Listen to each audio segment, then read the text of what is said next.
സംസ്ഥാനത്ത് SIR നടപടികൾ രണ്ടാം ഘട്ടത്തിലേക്ക്. എന്യൂമറേഷൻ ഫോം വിതരണം താൽക്കാലികമായി നിർത്തി. ഫോമുകൾ തിരികെ വാങ്ങുന്ന നടപടികൾക്ക് മുൻതൂക്കം നൽകും. കൂടുതൽ ബൂത്ത് ലെവൽ ഓഫീസേഴ്സിനെ നിയമിക്കാൻ നീക്കം. പിന്തുണ തേടി രാഷ്ട്രീയ പാർട്ടികൾക്ക് മുഖ്യ തെരഞ്ഞെടുപ്പ് ഓഫീസർ കത്തയച്ചു. ഉമേഷ് ബാലകൃഷ്ണനാണ് വിവരങ്ങളുമായി തിരുവനന്തപുരത്ത് നിന്ന് ചേരുന്നത്. Umesh, very good morning. ഇക്കാര്യത്തിൽ വലിയ അവ്യക്തത, അമിത ജോലിഭാരം, പ്രായോഗികമായ പല ബുദ്ധിമുട്ടുകളും പറയുമ്പോൾ അത് കൃത്യമായി എടുക്കാതിരിക്കുക, അതിന് ഒരു പ്ലാൻ ബി ഇല്ലാതിരിക്കുക, അങ്ങനെയുള്ള കുറേ കാര്യങ്ങളുണ്ടല്ലോ. ഇതിനൊക്കെ ഒരു വ്യക്തതയായിട്ടുണ്ടോ? ഏതെങ്കിലും തരത്തിൽ ഈ ജോലിഭാരം കുറയ്ക്കുന്നതിലേക്ക് കാര്യങ്ങൾ എത്തിയിട്ടുണ്ടോ? വിവരങ്ങൾ.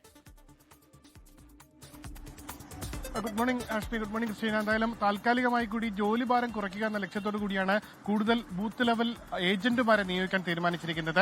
അതിന്റെ അടിസ്ഥാനത്തിൽ ഇന്നു മുതൽ കൂടുതൽ ബൂത്ത് ലെവൽ ഏജന്റുമാരെ നിയമിക്കും. അതായത് ഫോം നൽകുന്ന ജോലി, അതായത് എന്യൂമറേഷൻ ഫോം വിതരണം ചെയ്യുന്ന നടപടി ഏകദേശം അവസാനിച്ചു കഴിഞ്ഞു.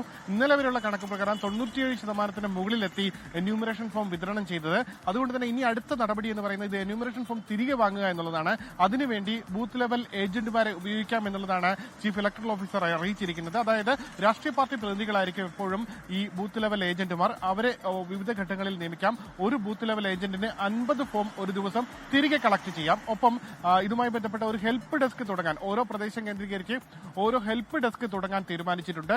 അതിന്റെ ചുമതലയ്ക്കും ബൂത്ത് ലെവൽ ഏജന്റുമാരെ നിയോഗിക്കാൻ തീരുമാനിച്ചിട്ടുണ്ട്. അതായത് ബൂത്ത് ലെവൽ ഓഫീസർമാരുടെ ജോലിഭാരം കുറച്ച് കുറയും. കൂടുതൽ ജോലി എന്ന് പറയുന്നത് അത് ഈ രാഷ്ട്രീയ പാർട്ടി പ്രതിനിധികളായ ബൂത്ത് ലെവൽ ഏജന്റുമാരിലേക്ക് വരികയും ചെയ്യും. എന്തായാലും ആ നടപടികൾ ഇന്നു മുതൽ ആരംഭിക്കാൻ പോവുകയാണ്. ഇതുവരെ ഉണ്ടായിരുന്ന കടുത്ത പ്രതിഷേധങ്ങൾ, ഒപ്പം ഒരാളുടെ ആത്മഹത്യ, അനീഷ് ജോർജിന്റെ ആത്മഹത്യയെല്ലാം നമ്മുടെ മുന്നിൽ നിൽക്കുകയാണ്. എന്തായാലും ചില അവ്യക്തതകളും ചില നടപടിക്രമങ്ങൾ എങ്ങനെയെങ്കിലും തീർത്ത് മുന്നോട്ട് പോകാം എന്നുള്ള നിർദ്ദേശങ്ങളും എല്ലാം നൽകിയിരുന്നു. എന്തായാലും അത്തരത്തിലൊരു സാഹചര്യം വന്നു കഴിഞ്ഞാൽ SIRന്റെ ഒരു ലക്ഷ്യം തന്നെ അത് തന്നെ അവതാളത്തിലാകും. ആ സാഹചര്യത്തിൽ കൂടിയാണ് അത് കൂടുതൽ ലഘൂകരിക്കാൻ വേണ്ടി ബൂത്ത് ലെവൽ ഏജന്റുമാരെ നിയോഗിക്കാൻ തീരുമാനിച്ചിരിക്കുന്നത്. എന്തായാലും ഇന്നു മുതൽ ബൂത്ത് ലെവൽ ഏജന്റുമാർ ഫോം തിരികെ വാങ്ങുന്ന നടപടിക്രമങ്ങളിലേക്ക് അടക്കം ഒരു ഏജന്റിന് 50 ഫോം വരെ തിരികെ വാങ്ങി ബൂത്ത് ലെവൽ ഓഫീസർക്ക് കൈമാറാൻ കഴിയും.